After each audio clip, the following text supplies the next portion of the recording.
ಪ್ರಿಯ ವೀಕ್ಷಕರೇ, biopic YouTube ಚಾನಲ್ಗೆ ಸ್ವಾಗತ. ದೊಡ್ಡ ಸುದ್ದಿ ತಮಿಳುನಾಡಿನಿಂದ ಬರುತ್ತಿದೆ. ವಿಜಯ್ ತಳಪತಿ ಅವರ ಪ್ರಮಾಣ ವಚನಕ್ಕೆ ಸಂಬಂಧಿಸಿದ ಗೊಂದಲ ಇನ್ನೂ ಮುಂದುವರೆದಿದೆ. ರಾಜ್ಯಪಾಲರಿಗೆ ವಿಸಿಕೆ ಮತ್ತು ಐಯುಎಂಎಲ್ ಪಕ್ಷಗಳ ಬೆಂಬಲ ಪತ್ರ ಸಿಕ್ಕಿಲ್ಲ ಎಂಬ ದೊಡ್ಡ ಸುದ್ದಿ ಮೂಲಗಳ ಮೂಲಕ ಹೊರಬಂದಿದೆ. ಇದು ವಿಸಿಕೆ ತನ್ನ ಬೆಂಬಲದ ಬಗ್ಗೆ ಅಂತಿಮ ತೀರ್ಮಾನ ಕೈಗೊಳ್ಳಬಹುದು ಎನ್ನಲಾಗುತ್ತಿದೆ. ಬೆಂಬಲ ನೀಡುವ ಷರತ್ತಿಗಾಗಿ ವಿಸಿಕೆ ಉಪಮುಖ್ಯಮಂತ್ರಿಯಾಗಿ ಹುದ್ದೆಯನ್ನು ಬೇಡಿಕೆ ಇಟ್ಟಿದ್ದಾರೆ ಎಂಬ ಮಾಹಿತಿಯು ಮೂಲಗಳಿಂದ ಬರುತ್ತಿವೆ.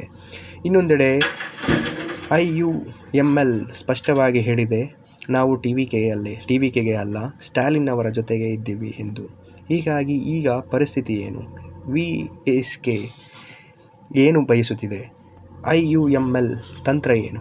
ಅವರ ಬೆಂಬಲ ಕೊಡುತ್ತಾರಾ ಅಥವಾ ಇಲ್ಲವಾ? ಈ ಪ್ರಶ್ನೆಗಳ ಬಗ್ಗೆ ಭಾರೀ ಚರ್ಚೆ ನಡೆಯುತ್ತಲೇ ಇದೆ. ಇದೇ ಕಾರಣದಿಂದ ವಿಜಯ್ ತಳಪತಿ ಇನ್ನೂ ಬಹುಮತ ಸಂಖ್ಯೆಯನ್ನು ತಲುಪಲು ಸಾಧ್ಯವಾಗುತ್ತಿಲ್ಲ. ಮತ್ತೊಮ್ಮೆ ಹೇಳುವುದಾದರೆ, ತಮಿಳುನಾಡಿನಲ್ಲಿ ವಿಜಯ್ ತಳಪತಿ ಅವರ ಪ್ರಮಾಣ ವಚನದ ಬಗ್ಗೆ ಗೊಂದಲ ಇನ್ನೂ ಮುಂದುವರಿಯುತ್ತಿದೆ.